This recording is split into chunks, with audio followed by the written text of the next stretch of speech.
Streets in Monrovia. Good evening, welcome to Freedom Evening News Basket, 45-minute news presentation of about Liberia, Africa, and the rest of our global village. Today is Friday and it's March 4th, 2022. My name is Higa Ghana, anchoring tonight's edition of our news program. In the top developments we carry this evening, President George Weah calls on heads of ministries and agencies of government to continue supporting his administration's pro agenda for prosperity and development as he officially dedicates the new corporate headquarters. Ministry of Health named Nimba, Bon, and Grand Bassa counties as hotspots for Lassa fever cases in the country. Education Minister Amsusuni discloses the allotment of 2,000 slots by the government for volunteer teachers to receive full employment. In away from Liberia, Hungarian has agreed to take in several Ghanaian citizens who have fled Ukraine to continue their studies in Europe. The detail of these plus many more, including the Passion of Life's post, the Bulletin of News, the actual voices of those behind the news idol package on this edition. Let's take this short break and we'll come back. We'll bring you the reading of the news bulletin with Willie Toba.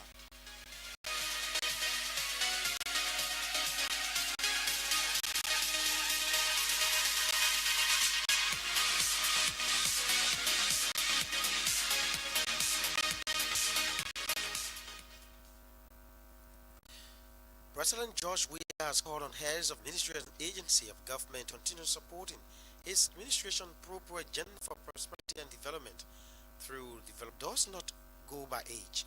He at the same time lauded partners for their corporate and assistance to that's cooperation and assistance to the country is disclosing that without cooperation, harmony, and dialogue, the country cannot go far in terms of development for and follow encouraging Liberians to keep the peace. For partner FARC Director General Emma Glasgow disclosed that the project was not donor funded but rather a NAFAD personal supported initiative. Glasgow at the same time commended President Weah for the confidence reposed in her and her team to serve Liberians. In another development, President George Weah has termed as Salim the destruction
information and enforcement, as well as possible solution to mitigate the menace of rape in the country. At the same time, the Grand Bassa County Senator added that urgent steps are needed for intervention in such devilish acts, thereby calling on her colleagues to take some appropriate steps to protect women and children against further rape. The head of the Independent Catholic Church of Liberia, Bishop Nimlan Doyle, has begun the construction of several community roads in the township of Johnsonville, Lower Montserrat County.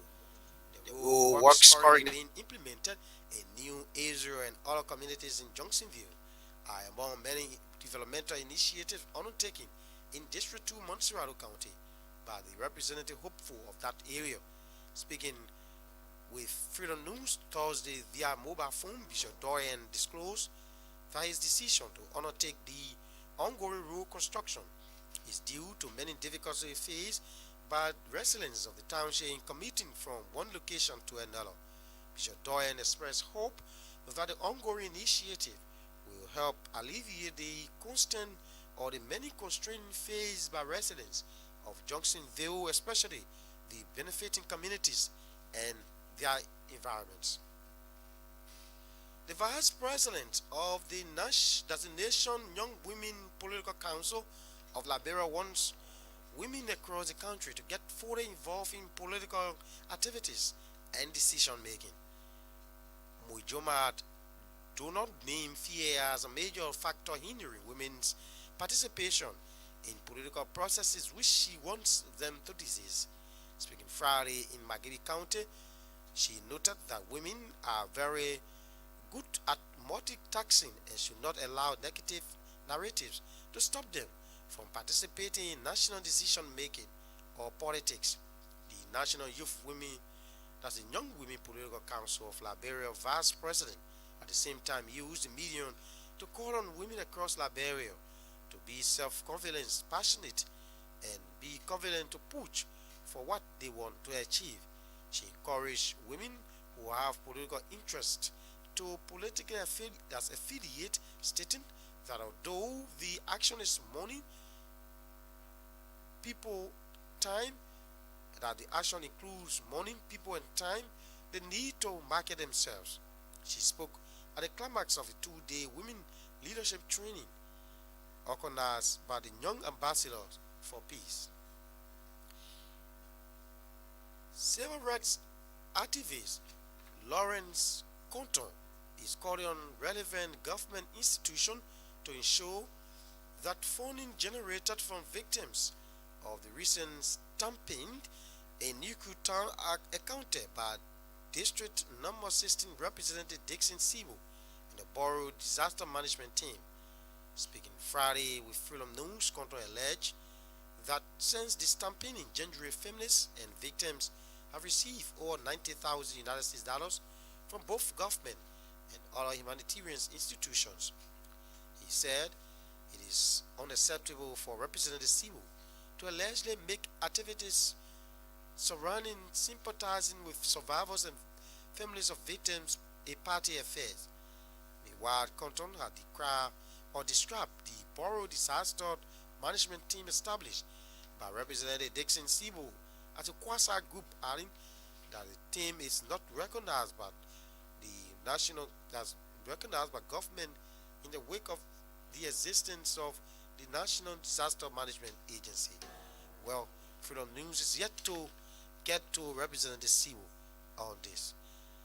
And that's it from our end. Is back to you, Hagar. Many thanks to Willie Topa for the reading of the News Bulletin, which is a regular feature on this and every edition of Freedom Evening News Basket. If you're just joining us, in one of the top developments we carry this evening, President George Weah calls on heads of ministry and agencies of government to continue supporting his administration's pro-poor agenda for prosperity and development as he officially dedicates the new corporate headquarters of NAFA. Let's now bring you the voices of those behind the news. President George Weah has called on heads of ministries and agencies of government to continue supporting his administration pro-poor agenda for prosperity and development through developmental projects that will benefit the country at large. Speaking Friday at the dedication of the newly constructed modern corporate headquarters of the National Fisheries and Aquaculture Authorities at the Free Port of Monrovia, President Weah noted that he is an achiever and will only prefer participating in implemented projects than groundbreaking ceremonies.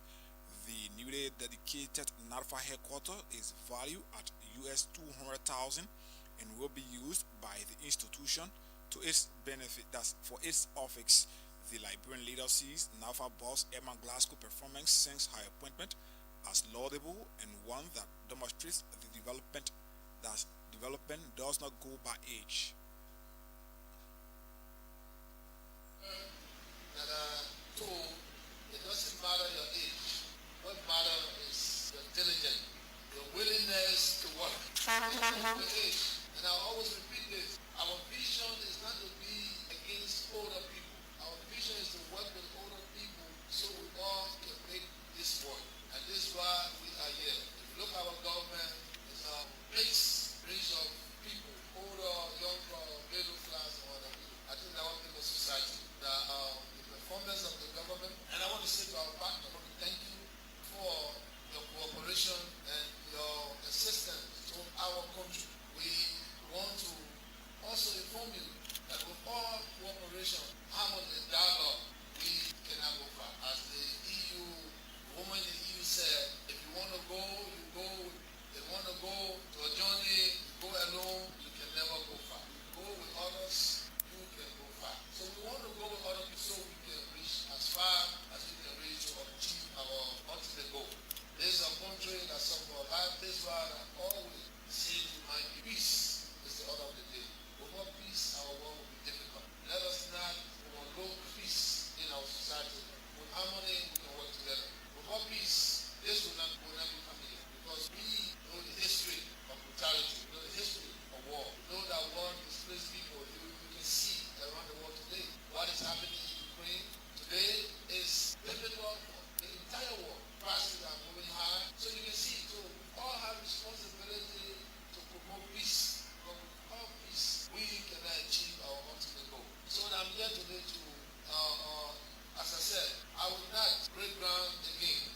I will be coming to educate. Also, you listen to what I said, because breaking ground, there's a symbol of what you want to do. But the reality is what it is. So I love to achieve. I'm an achiever. So I want to now go to all of the agencies that promote our vision, not to break ground, to dedicate. So today I'm here to dedicate this Lady Reverend Hamid. Great pleasure. I will want you to join me, Amanda Glasgow, and those that have the authority. Remember, I use the word authority to work with me so we can cut the ribbon, so we can access this bill. Again, good to see you. It's a pleasure, and congratulations. For her part, NAFA Director General Emma Glasgow disclosed that the project was not donor funded, but rather a NAFA personal sponsored initiative. Glasgow at the same time commended President Weah for the confidence reposed in her and her team to serve the Liberian people. As our interaction with the public increased and our operation increased, deemed it necessary to reconstruct and remodel this facility from bottom to top. And so we sought approval with the board. Thank you, my board, for your unflinching support. And so we sought approval with the board to find monies within our operational budget to be used to construct and remodel this facility. And so we spent a little over 200,000 United States dollars from our operational budget. This project is from the government, for the government, to the people of Liberia. It is not sponsored by any donor. It is from our national operational funds that we develop this facility. I'll let you know what we have in this facility. We have modern technology in terms of ICT equipment, i7 processors, the recent models. We also have high-speed fiber optic internet connectivity. We have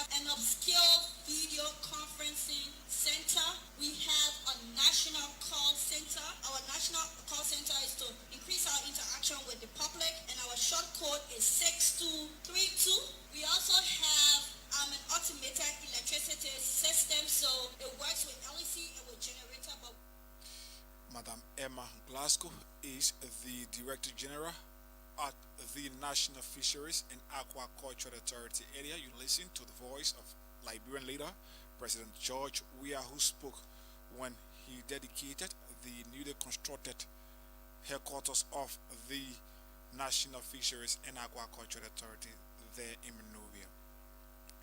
The Ministry of Health has disclosed that Nimba, Bone, and Grand Bassa counties are hotspots for Lassa fever cases in the country.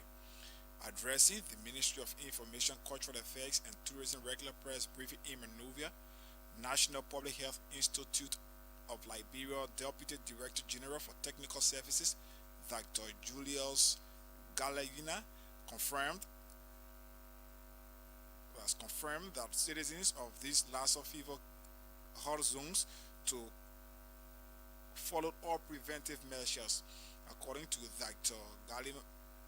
Galayina, 210 cases of Lassa fever have been reported so far in the country, with 89 deaths reported, which is far above the WHO threshold of 1%. The NAFA Deputy Director General further noted that the health sector has made some interventions by moving into those hot zones counties to identify cases and as well treat them.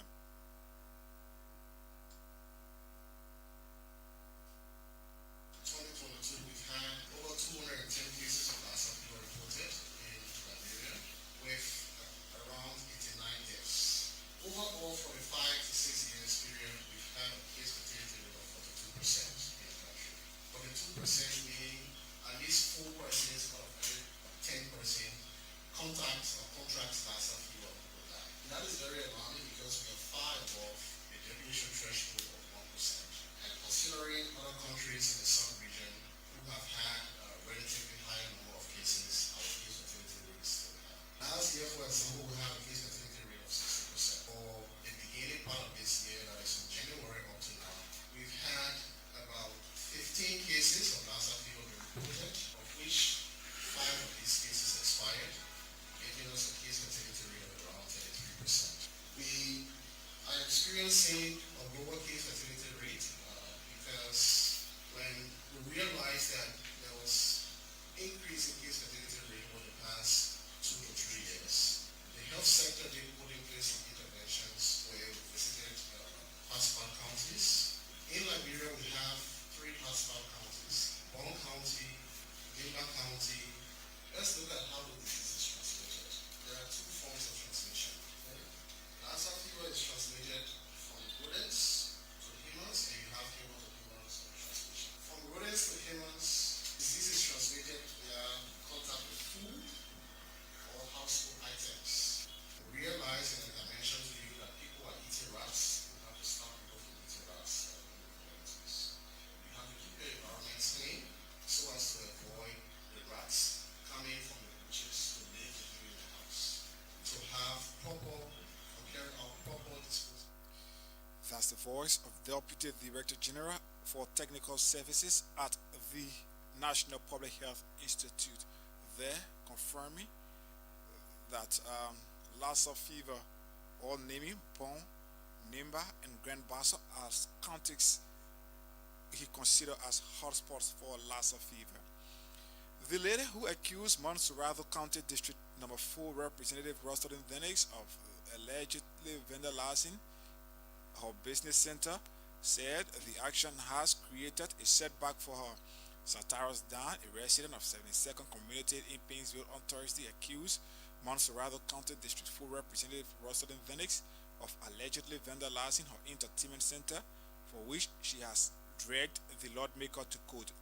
Madam Dan, however, noted that she would pursue the matter to its logical conclusion, expressing optimism that justice will be served.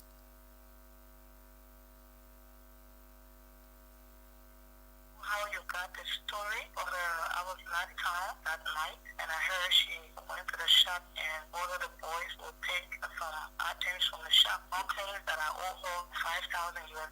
Prior to her action, has there been any discussion between the both of you? Maybe that she have given you money and you have failed to pay it back? Not to my knowledge, not of such, because the woman in question is actually my cousin. So I do most of her things, like whatever she wants, I get it for her. It's been like that. Then she became representative. I'm the one who gets all of her stuff. I was just surprised to go on Facebook and see that she posted that I was dead, and then I went to her inbox to say, oh, I was trying to get you, I couldn't get you, that why I was on Facebook that you died. So I said, no, you can't wish me dead, even if say I owe you $5 million. It's better you go to court, and then I will come and give the right figure on what, because I know that the money you gave me was $900, and I got receipt of that, and you gave me a chain invitation or something. She took a sticker, two stickers, she turned the generator off, she took the generator, on fire main generator beside the television for the 3 inches, the decoder, Satcom decoder. She took the laptop, the mixer, and the guys took the phones that were on charge, the damaged phones, of which the children who were in the shop got the phones, the damaged phones that can be shown to you. What do you think would be the actual cost of those items taken from your business center? The actual cost of it is something around close to $4,000.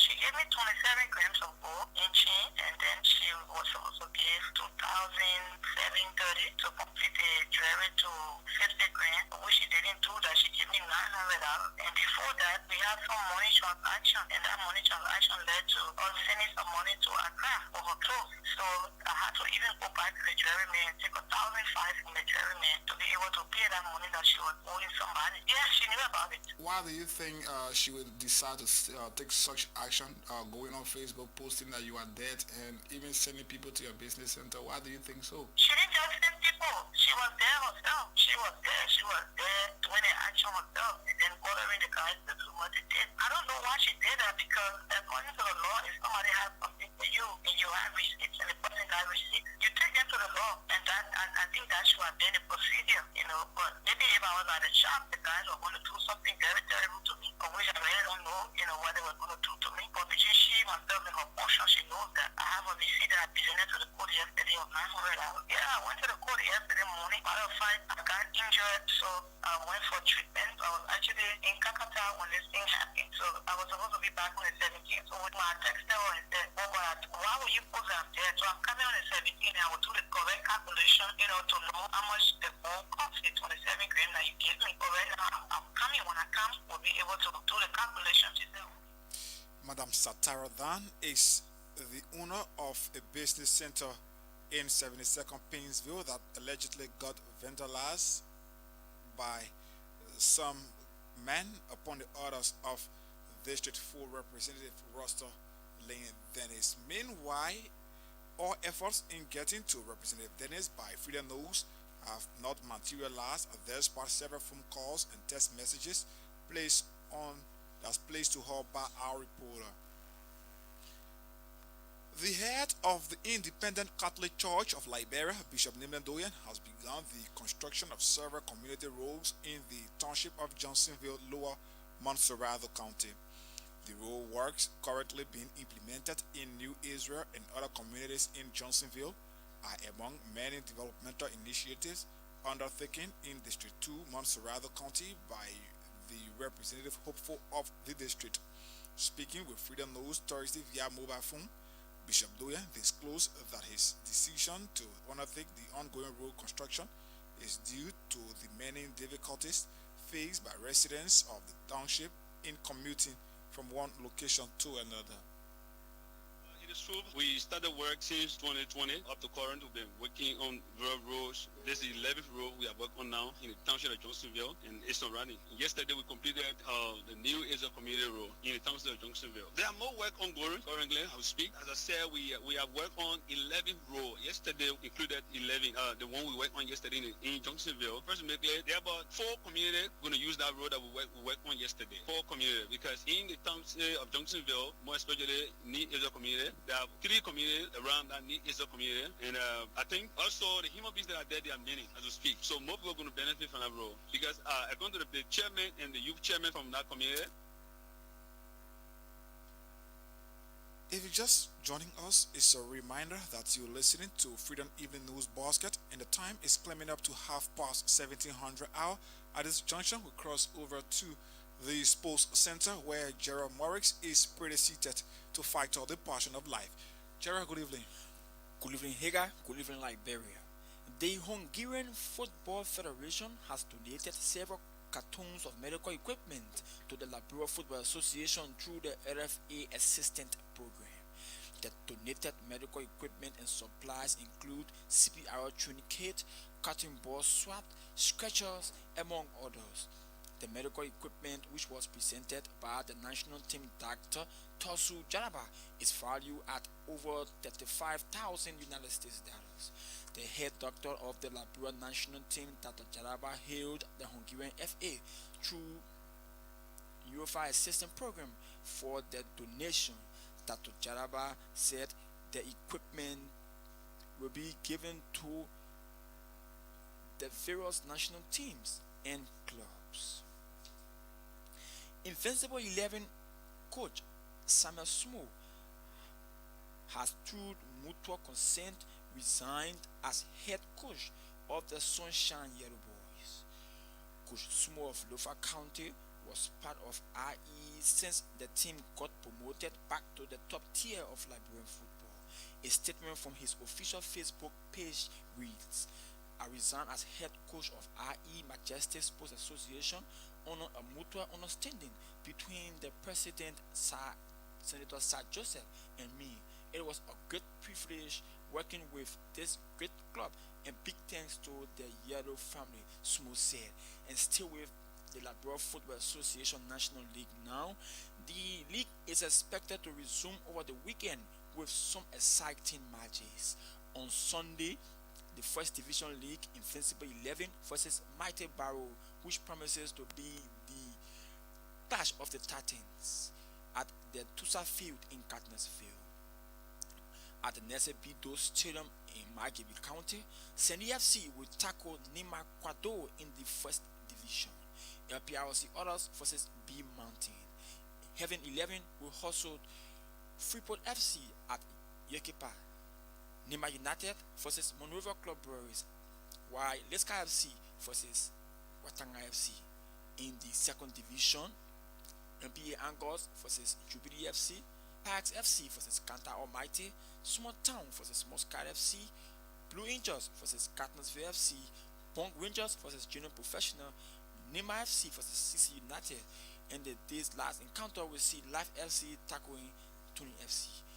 And away from home, Chinese right holders have told the Premier League they will not broadcast English top flight matches this weekend because of the league's planned shows of support for Ukraine. The BBC has learned China is a close political ally of Russia, which has invaded Ukraine. The Premier League has said it wholeheartedly rejects Russia's action and is set to show solidarity with Ukraine. That will include captains wearing special armbands in Ukraine colors, while stadium screens will display football stands together in front of the country's blue and yellow flag.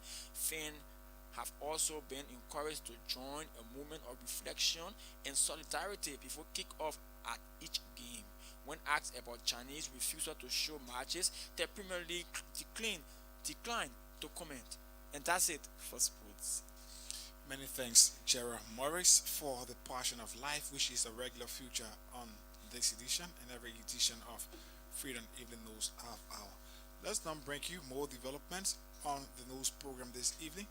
Civil rights activist Lawrence Compton is calling on relevant government institutions to ensure that funds generated from victims of the recent stampede in Newtown are accounted for by District 6 Representative Dixon Sibo and the Borough Disaster Management Team. Speaking Friday with Freedom News, Compton alleged that since the stampede in January, families and victims have received over 90,000 United States dollars from both government and other humanitarian institutions. He said it is unacceptable for Representative Sibo to allegedly make activities surrounding sympathizing with survivors and families of victims party effects. Let's now bring you the voice of Compton, that's Lawrence Compton, who spoke to Freedom News. People are getting rich at the expense of our people who lost their life. I think this, Who are those that are getting rich? people who are getting rich, the disaster management team is getting rich. Although people that form part of the disaster management team are getting rich at the expense of our people who lost their life in a very unprecedented act. And we are calling on national government to call on the lawmaker to give comprehensive report on the basis of whatsoever government give. And I'm informed, according to my intelligence, 180 some thousand were given to the bereaved family. And even up to now, the lawmaker you have to call a single town hall meeting. So our quest is, even the money the government gave, the lawmaker you actually sit at his house and pass it in the envelope without a committee member who come out and know how much government gave. I challenge any of them that serve on that committee. Even the committee here who is joining us, he don't even know the amount in question government gave to complete the issue of the current legislature, because reason being it is a state fund that taxpayer money. So we need proper accountability as to how the lawmaker go about using the money. So you will not sit and decide funding that came from government. Well, up to now, the district, in fact, they don't know what came from the national angle. But you sat unilaterally at your hand and pass on the people money. Meanwhile, Compton has described the Borough Disaster Management Team established by Representative Dixon Sibo as a quasi-group, adding that the team is not recognized by national government in the wake of the existence of the National Disaster Management Agency. The Liberian civil rights activist has also vowed to constantly engage Representative Sibo in ensuring that the right things are done in the interest of the bereaved family. You see what the guys are doing? They keep 120 bag of rice in the town hall and divide among themselves. So we don't know the next organization that is in the diaspora or other well-meaning Liberians that are residing here about to come up with another gesture. The lawmaker is only using Yanti in his office staff in the absence of all the other needs that you call. So many of what that are taking place, they are not even in the know. They are only there by need. But the day-to-day function of distribution, they are not in the know. They are not in the, like my other good friend and brother, Woto. I think he is regretting the meaning and second to be allowed to be part of that thing, and he's not executing it, bro. We remain unbending and unwavering. There's no manner of threat. He's Lawrence Compton, there a civil rights activist. They're calling on the government of Liberia to ensure that funds collected for victims of recent stomping in Nikrutan are accounted for. The vice president of the Nation Youth Women Political Council of Liberia wants women across the country to get fully involved in political activities and decision making. Majuman Dona named fear as a major factor hindering women's participation in political processes, which she wants them to desist. Speaking Friday in Margibi County, she noted that women are very good at multitasking and should not allow negative voices to stop their participation in national decision making.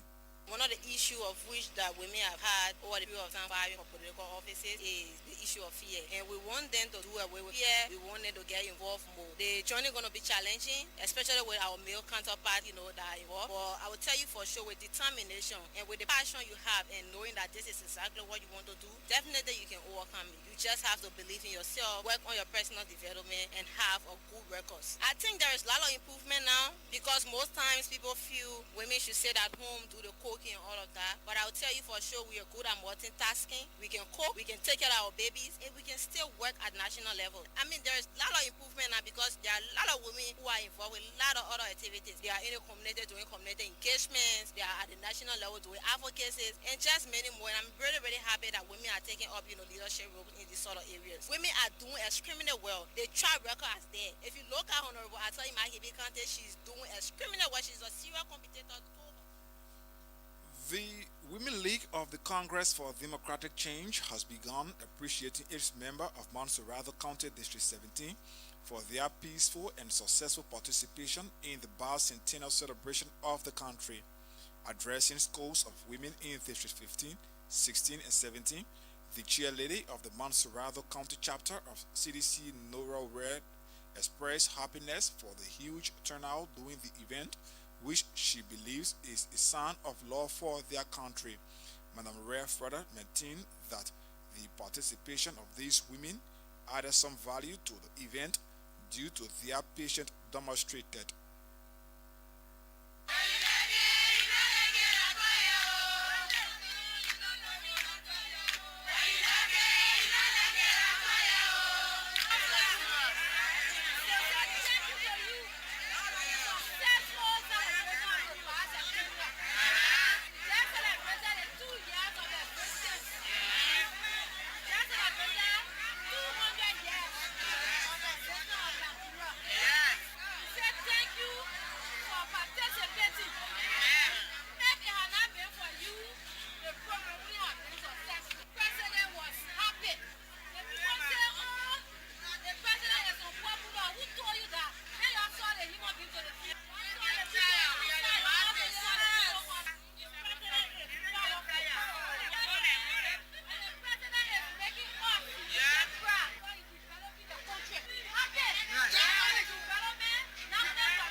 Now in foreign development, Hungary has agreed to take in a number of Ghanaian citizens who have fled Ukraine so that they can continue their studies in Europe.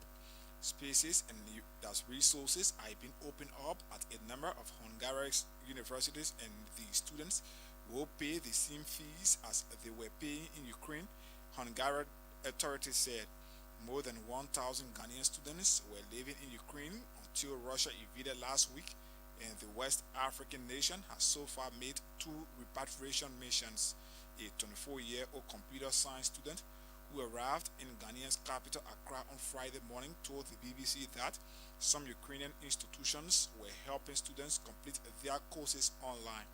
About 700 Ghanaian students have crossed the Ukrainian border into neighboring countries, but some are not willing to return home because of uncertainty over the future of their education. Elsewhere, the UN has agreed to start negotiating the first ever global treaty to tackle the issue of plastic pollution after week-long talks at the UN Environmental Assembly in the Kenyan capital Nairobi. Nearly 200 member states agreed to create an intergovernmental committee to come up with a legally binding plastic treaty by 2024. The world should care about plastic waste because it is a universal problem, otherwise we will all be drowned by it, said Rwandan Environmental Minister Gianni Achi Mujarina. Plastic does not degrade and the waste is increasing minute by minute. Our oceans, rivers, seas have more plastic waste than fish. Well, on that note, this is how we like to draw down the curtains on today's edition of Freedom Evening News Basket. But just before we take leave of you, these were the big developments that made headlines on today's edition of Freedom Evening News Basket. President George Weah calls on heads of ministries and agencies of government to continue supporting his administration's pro-poor agenda for prosperity and development as he officially dedicates the new corporate headquarters of NAFA. Ministry of Health names Nimba, Bond, and Grand Bassa counties as hotspot for Lassa fever cases in the country. Education Minister Ansusodin discloses the allotment of 2,000 slots by the government for volunteer teachers to receive full employment. And in foreign, Hungary has agreed to take in several Ghanaian citizens who have fled Ukraine to continue their study in Europe. We love to say many thanks to all of our writers, reporters, editors, and contributors, and all those who helped in making this edition of the news program a success. Marilyn Griffiths sat at control and ably coordinated the sound aspects of this entire production. Roland Dolu sat behind the camera and brought us live on the internet. For and on behalf of the entire team, we love to say thanks to Willie Tokba, who read for you the bulletin of news on this edition, while Gerald Morris fighter in the passion of life. My name is Hagar Gonda, bidding you a pleasant weekend from Monrovia.